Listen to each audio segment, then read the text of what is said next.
Hi hello ನಮಸ್ಕಾರ. ನಾನು ನಿಮ್ಮ ಏಕನಾಥ್ ರಾಜ್. ಕುಂಭಮೇಳ ಜನಸಾಗರ 144 ವರ್ಷಗಳಿಗೊಮ್ಮೆ ಬಂದಂತಹ ಕುಂಭಮೇಳ, ಅದ್ರ ಬಗ್ಗೆ ಒಂದು ವಿಡಿಯೋ ಮಾಡಬೇಕಂತ ಅನಿಸಿದ್ದೀನಿ. ನನಗೆ ಗೊತ್ತಿರುವಂಥದ್ದನ್ನು ತಿಳಿಸ್ತಾ ಇದ್ದೀನಿ. ಮೊದಲು ಕುಂಭಮೇಳ ಎಂದರೇನು? ಕುಂಭ ಅಂದರೆ ಮಡಿಕೆ, ಮೇಳ ಅಂದರೆ ಒಗ್ಗೂಡಿಸುವುದು, ಅದೇ ಕುಂಭಮೇಳ. ಈಗ ಪ್ರೆಸೆಂಟಲ್ಲಿ ನಡೀತಿರುವಂಥದ್ದು 144 ವರ್ಷಗಳಿಗೊಮ್ಮೆ ಬರುವಂತಹ ಈ ಮಹಾಕುಂಭಮೇಳ ಹಿಂದೆ 1881ರಲ್ಲಿ ನಡೆದಿತ್ತಂತೆ. ಈಗ ಪ್ರೆಸೆಂಟ್ ನಡೀತಾ ಇದೆ. ಮುಂದೆ 1169ಕ್ಕೆ ನಡೆಯುತ್ತೆ. ಅಂದರೆ ಹಿಂದೆ ನಡೆಯುವಾಗ ನಾವು ಬದುಕಿರಲಿಲ್ಲ, ಮುಂದೆ ನಡೆಯುವಾಗ ನಾವಲ್ಲ, ನಮ್ಮ ಮಕ್ಕಳು ಸಹ ಬದುಕಿರಲ್ಲ. ಈಗ ಪ್ರೆಸೆಂಟಲ್ಲಿ ನಾವಿದ್ದೀವಿ ಅಂದರೆ ನಾವೇ ಪುಣ್ಯವಂತರು ಅಂತ ಅರ್ಥ ಕುಂಭಮೇಳದ್ದು ವಿಚಾರದಲ್ಲಿ ಹೇಳೋದಾದರೆ. ಅದಕ್ಕೋಸ್ಕರ ಈ ವಿಡಿಯೋನ ಮಾಡ್ತಾಯಿದ್ದೀನಿ. ಬನ್ನಿ, ಕುಂಭಮೇಳ ಯಾಕೆ ನಡೆಯುತ್ತೆ, ಏನು ಇದ್ರ ಹಿಸ್ಟ್ರಿ ಏನು ಅನ್ನೋದನ್ನು ತಿಳ್ಕೊಳ್ಳೋಣ. ಸಮುದ್ರ ಮಂಥನ, ರಾಕ್ಷಸರು ಮತ್ತು ದೇವರ ನಡುವೆ ಒಂದು ಕಾಳಗ. ಈ ಕಾಳಗ ಸುಮಾರು 12 ವರ್ಷಗಳ ಕಾಲ ನಡೆದಿದೆ. ಇದೇ ಮೂಲ. ಸಮುದ್ರ ಮಂಥನದಲ್ಲಿ ಆಚೆ ಬಂದ ಅಮೃತ ಮಡಿಕೆ ಈ ಧಾರ್ಮಿಕ ಸಮ್ಮೇಳನಕ್ಕೆ ಕಾರಣ. ಈ ಸಮುದ್ರ ಮಂಥನ ಸ್ಟಾರ್ಟ್ ಆಗುತ್ತೆ ರಾಕ್ಷಸರು ಮತ್ತು ದೇವರ ನಡುವೆ. ಮೊದಲ ಬಾರಿಗೆ ಬರುವಂಥದ್ದು ಕಾರ್ಕೋಟಕ ವಿಷ. ಅದನ್ನು ಶಿವ ಸೇವಿಸ್ತಾನೆ. ನಂತರ ಹಲವಾರು ವಿಚಾರಗಳು ಬರುತ್ತೆ, ಸಮಪಾಲಾಗಿ ಹಂಚ್ಕೊಳ್ತಾರೆ. ಅವಾಗೆ ಅಮೃತ ಬರುತ್ತೆ.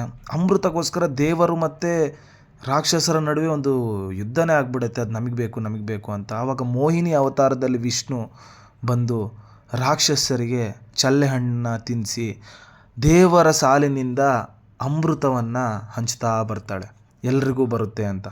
ಆವಾಗ ಒಬ್ಬ ರಾಕ್ಷಸನಿಗೆ ಅರಿವಾಗುತ್ತೆ ಈ ಅಮೃತ ನಮಗೆ ಸಿಗಲ್ಲ ಅಂತ. ಅವನೇನು ಮಾಡ್ತಾನೆ, ದೇವರ ಮಾಯಾವಿ ವೇಷ ಧರಿಸಿ ದೇವರ ಸಾಲಲ್ಲಿ ಬಂದು ಕುತ್ಕೊಂಡ್ಬಿಡ್ತಾನೆ. ವಿಷ್ಣು ಅವತಾರದಲ್ಲಿದ್ದ ಮೋಹಿನಿ ಎಲ್ಲರಿಗೂ ಸಮೇತ ಕುಡಿಸ್ತಾ ಬಂದು ಆ ರಾಕ್ಷಸನ ಸರದಿ ಬರುತ್ತೆ, ಅವನು ಕುಡಿದ್ಬಿಡ್ತಾನೆ. ಈ ಸೂರ್ಯ ಮತ್ತು ಚಂದ್ರನ್ ಗೊತ್ತಾಗ್ಬಿಡುತ್ತೆ ಇವನು ರಾಕ್ಷಸ ಅಂತ. ಅದನ್ನು ಹೇಳಿಬಿಡ್ತಾರೆ ವಿಷ್ಣುಗೆ. ವಿಷ್ಣು ಸಡನ್ನಾಗಿ ಸುದರ್ಶನ ಚಕ್ರನ ಪ್ರಯೋಗ ಮಾಡಿ ಅವನ ರುಂಡ ಮತ್ತು ದೇಹ ಬೇರೆ ಬೇರೆ ಮಾಡಿಬಿಡ್ತಾರೆ. ಅದಕ್ಕೆ ಸೂರ್ಯಚಂದ್ರನಿಗೆ ಗ್ರಹಣ ಬರೋದು, ಅವನೇ ರಾಹು ಕೇತು ಆಗೋದು. ರುಂಡ ಬೇರೆ ದೇಹ ಬೇರೆ ಆಗುತ್ತಲ್ವ, ಅದಕ್ಕೆ ಗ್ರಹಣ ರೂಪದಲ್ಲಿ ಬಂದು ಕಾಟ ಕೊಡೋದು, ನಾನು ಹಾಕ್ಕೊಟ್ಬಿಟ್ಟಿದ್ದೀರಲ್ಲ ಅಂತ. ಇದರಿಂದ ರಾಕ್ಷಸರಿಗೆ ಅಮೃತ ಸಿಗೋಲ್ಲ.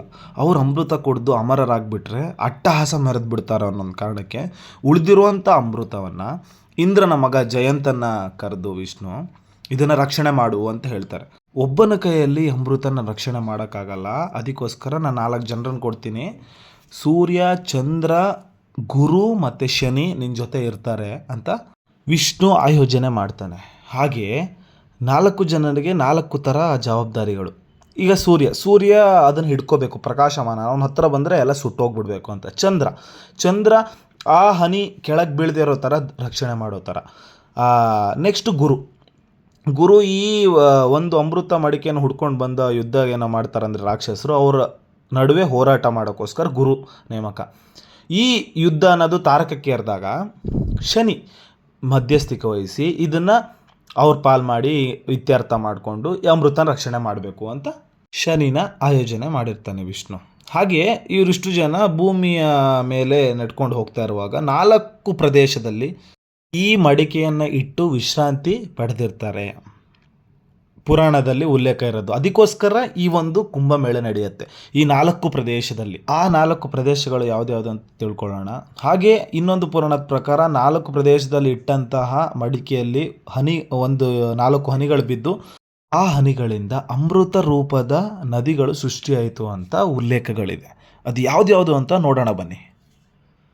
ಭರತಖಂಡದ 4 ಸ್ಥಳಗಳಲ್ಲಿ 4 ಹನಿ ಅಮೃತ ಭೂಮಿಯ ಮೇಲೆ ಬಿದ್ದಾಗ ಸೃಷ್ಟಿಯಾದ 4 ಅಮೃತ ರೂಪದ ನದಿಗಳು ಯಾವುದಂದರೆ ಗಂಗಾ ನದಿ, ಯಮುನಾ ನದಿ, ಸರಸ್ವತಿ ನದಿ, ಗೋದಾವರಿ ನದಿ. ಎಲ್ಲೆಲ್ಲಿದೆ ಅಂದರೆ ಪ್ರಯಾಗ್ರಾಜಲ್ಲಿದೆ, ಹರಿದ್ವಾರದಲ್ಲಿದೆ, ನಾಸಿಕಲ್ಲಿದೆ, ಉಜ್ಜಯಿನಿಯಲ್ಲಿದೆ. ಯಾವ್ದು ಎಲ್ಲೆಲ್ಲಂದರೆ ಗಂಗಾ ನದಿ ಪ್ರಯಾಗ್ರಾಜಲ್ಲಿದೆ, ಯಮುನಾ ನದಿ ಹರಿದ್ವಾರ, ಸರಸ್ವತಿ ನದಿ ನಾಸಿಕ್, ಗೋದಾವರಿ ನದಿ ಉಜ್ಜಯಿನಿ. 3 ವರ್ಷಗಳಿಗೊಮ್ಮೆ ಕುಂಭಮೇಳ ನಡೆಯುತ್ತೆ. 6 ವರ್ಷಗಳಿಗೊಮ್ಮೆ ಅರ್ಧ ಕುಂಭಮೇಳ ನಡೆಯುತ್ತೆ. ಹಾಗೆ 12 ವರ್ಷಗಳಿಗೊಮ್ಮೆ ಪೂರ್ಣ ಕುಂಭಮೇಳ ನಡೆಯುತ್ತೆ. ಇದು 2 ಜನರೇಷನ್ ನಂತರ ಪ್ರತಿ 144 ವರ್ಷಗಳಿಗೊಮ್ಮೆ ಮಹಾಕುಂಭಮೇಳ ನಡೆಯುತ್ತೆ. ಇದು ವಿಷಯ ಉಂಟಲ್ಲ, ಸತ್ಯ ಇದು. ಸೈನ್ಸ್ ಆ್ಯಕ್ಚುಲಿ ಗ್ರಹಗಳು ಇದೆಲ್ಲ ಬಂದಂತ ಹೇಳಿದ್ರೆ ಸೈನ್ಸ್ ಅಲ್ವಾ. ಖಗೋಳಶಾಸ್ತ್ರದ ಪ್ರಕಾರ ಇದನ್ನೊಂದು ಅರ್ಥ ಮಾಡಿಸ್ತೀನಿ. ಕುಂಭಮೇಳಕ್ಕೂ ಮತ್ತು ಈ ಸೈನ್ಸ್ಗೆ ಇರುವಂಥ ಆಧ್ಯಾತ್ಮಿಕ ಮತ್ತು ಸೈನ್ಸ್ಗೆ ಇರುವಂಥ ವ್ಯತ್ಯಾಸಗಳು ಏನೇನೆಂದರೆ, ಒಂದು ಸೈಂಟಿಫಿಕ್ ಆಗಿ ಒಂದು ವಿಚಾರಗಳು ಹೇಳಬೇಕಂದ್ರೆ, ಸೂರ್ಯನ ಸುತ್ತ ಗುರುಗ್ರಹವು ಸುತ್ತಿ ಬರಲು 12 ವರ್ಷ ತೆಗೆದುಕೊಳ್ಳುತ್ತಂತೆ. ಅಂದರೆ ಅದು ಒನ್ ಟೈಮ್ ಬರುವಾಗ. ಅದೇ ಸೂರ್ಯ ಸುತ್ತ ಗುರುಗ್ರಹವು 12 ವರ್ಷಗಳಿಗೊಮ್ಮೆ ಸುತ್ತಿ ಬಂದಾಗ ಕುಂಭಮೇಳ ಆಚರಣೆ ನಡೆಯುತ್ತೆ. ಅಂದರೆ ಪೂರ್ಣ ಕುಂಭಮೇಳ ಅಂತ ಒಂದು ನಡೆಯುತ್ತೆ. ಹಾಗೆಯೇ ಅದೇ ಥರ ಇವಾಗ ನಡೀತಿರುವಂಥದ್ದು 12 ವರ್ಷಗಳಿಗೊಮ್ಮೆ ಸೂರ್ಯನ ಸುತ್ತಿ ಬರುವ ಗುರುಗ್ರಹವು ಇದೇ ರೀತಿ 12 ಬಾರಿ ಸುತ್ತಿದಾಗ ನಡೆಯುವಂತಹ ಕುಂಭಮೇಳನೇ ಈಗ ಪ್ರೆಸೆಂಟ್ ನಡೀತಿದೆಯಲ್ಲ, ಮಹಾಕುಂಭಮೇಳ ಅಂತಾರೆ ಅದನ್ನು. ಅಂದರೆ ಅದು ಈ 29ಗೆ 29ನೇ ತಾರೀಕು ಈ ಜನವರಿಯಲ್ಲಿ ಅದ್ಭುತವಾದಂತಹ ಅಮಾವಾಸ್ಯೆ. ಅದು ಬುಧವಾರ ಜನವರಿ 29 ಮಾಘ ಅಮಾವಾಸ್ಯೆ ಎಂದು ಏನಾಗಲಿದೆ ಆಕಾಶದಲ್ಲಿ. ಈ ಖಗೋಳ ವಿಚಾರದಲ್ಲಿ ನಾನು ಹೇಳ್ತಾ ಬಂದನಲ್ಲ ಸೈನ್ಸ್ ಅಂತ, ಈ 144 ವರ್ಷಗಳಿಗೊಮ್ಮೆ ಆಕಾಶದಲ್ಲಿ ಎಲ್ಲ ಗ್ರಹಗಳು, ಈ 4 ಗ್ರಹಗಳು ಬರುತ್ತೆ.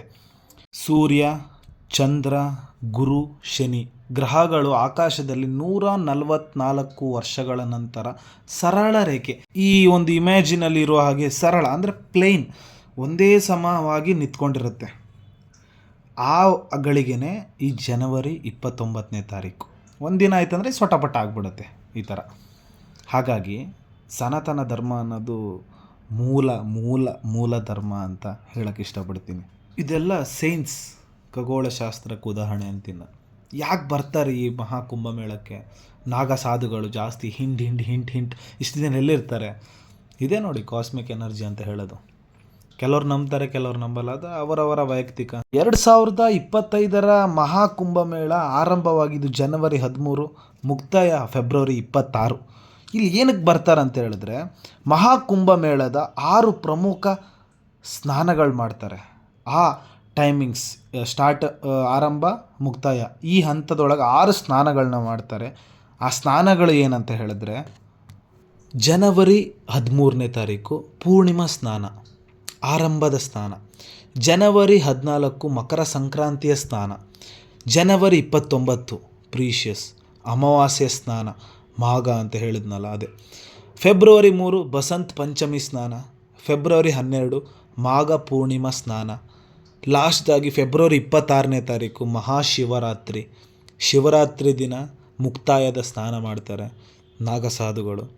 ಆ ಒಂದು ಮೂಮೆಂಟೇ ಅಲ್ಲಾಗುವಂಥದ್ದು. ಮತ್ತು ಕೆಲವೊಂದು ದೀಕ್ಷೆಗಳು ತಗೊಳ್ಳುವಂಥ ವಿಚಾರಗಳಿರ್ಬೋದು, ಆ 4 ಕ್ಷೇತ್ರಗಳಲ್ಲಿ ನಡೆಯುತ್ತೆ. ಅದನ್ನೇ ಹೇಳೋದು ಸನಾತನ ಧರ್ಮ ಅಂತ. ಇದಕ್ಕಿಂತ ಎಕ್ಸಾಂಪಲ್ ಯಾವುದಿದೆ? ಇದು ರಿಯಾಲಿಟಿ.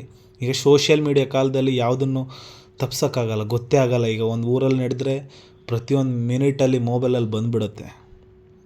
ಈ ಒಂದು ಸ್ನಾನ ಮಾಡೋಕ್ಕೆ ನಮ್ಮ ಅಘೋರಿಗಳು, ಸಾಧು ಸಂತರು, ಮನುಷ್ಯ ಜೀವನದಲ್ಲಿ ಹುಟ್ಟಿದಂಥ ವ್ಯಕ್ತಿಗಳು ಸಾಧನೆ ರೂಪದಲ್ಲಿ ಲೌಕಿಕ ಜೀವನಗಳನ್ನು ತ್ಯಜಿಸಿದ ಅಂತಹ ಸಂತರು ಬರುವಂತಹ ದಿನಗಳಿದು.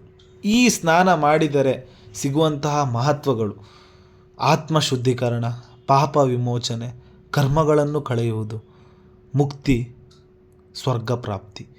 ಮನುಷ್ಯ ಜೀವನದಲ್ಲಿ ಹುಟ್ಟಿ ಆದಮೇಲೆ ಈ 5 ಅಂಶಗಳು ಪರಮಾತ್ಮನಲ್ಲಿ ಲೀನ ಆಗುತ್ತೆ ಆತ್ಮ ಅಂತ ಒಂದು ನಂಬಿಕೆ. ಇಷ್ಟು ದೊಡ್ಡ ಕುಂಭಮೇಳ 144 ವರ್ಷಗಳಿಗೊಮ್ಮೆ ನಡೆಯುವುದು ಪ್ರಯಾಗ್ರಾಜಲ್ಲೇ ಯಾಕೆ ದೊಡ್ಡದಾಗಿ ನಡೆಯುತ್ತೆ? ಅಲ್ಲಿ 3 ನದಿಗಳು ತ್ರಿವೇಣಿ ಸಂಗಮವಾಗುತ್ತೆ ಪ್ರಯಾಗ್ರಾಜ್ನಲ್ಲಿ. ಯಾವುದ್ಯಾವುದಂದರೆ ಗಂಗೆ, ಯಮುನೆ, ಸರಸ್ವತಿ. ಈ 3 ನದಿಗಳು ಅಲ್ಲಿ ತ್ರಿವೇಣಿ ಸಂಗಮ ಆಗುತ್ತೆ. ಆ ಒಂದು ಕಾರಣ ಅಲ್ಲಿ ಸ್ನಾನ ಮಾಡಿ ಎದ್ದರೆ ಗಂಗೆ ಶುದ್ಧಿ, ಯಮುನೆ ಸಿದ್ಧಿ, ಸರಸ್ವತಿ ಬುದ್ಧಿ ಇಷ್ಟು ಪ್ರಾಪ್ತಿಯಾಗುತ್ತೆ ಅನ್ನೋ ಒಂದು ನಂಬಿಕೆ. ಗುರುಗ್ರಹವು ಸಿಂಹ ರಾಶಿಗೆ ಬಂದಾಗ, ಸೂರ್ಯನ ಚಂದ್ರರು ಕರ್ಕಟ ರಾಶಿಗೆ ಬಂದಾಗ ನಾಸಿಕ್ನಲ್ಲಿ ಕುಂಭಮೇಳ ನಡೆಯುತ್ತದೆ. ಗೊತ್ತಾಯ್ತಾ? ಅದೇ ಗುರುಗ್ರಹವು ಕುಂಭರಾಶಿಗೆ ಬಂದಾಗ, ಸೂರ್ಯನ ಚಂದ್ರರು ಮೇಷ ಮತ್ತು ಧನು ರಾಶಿಗೆ ಕ್ರಮವಾಗಿ ಬಂದಾಗ ಹರಿದ್ವಾರದಲ್ಲಿ ಕುಂಭಮೇಳ ನಡೆಯುತ್ತದೆ.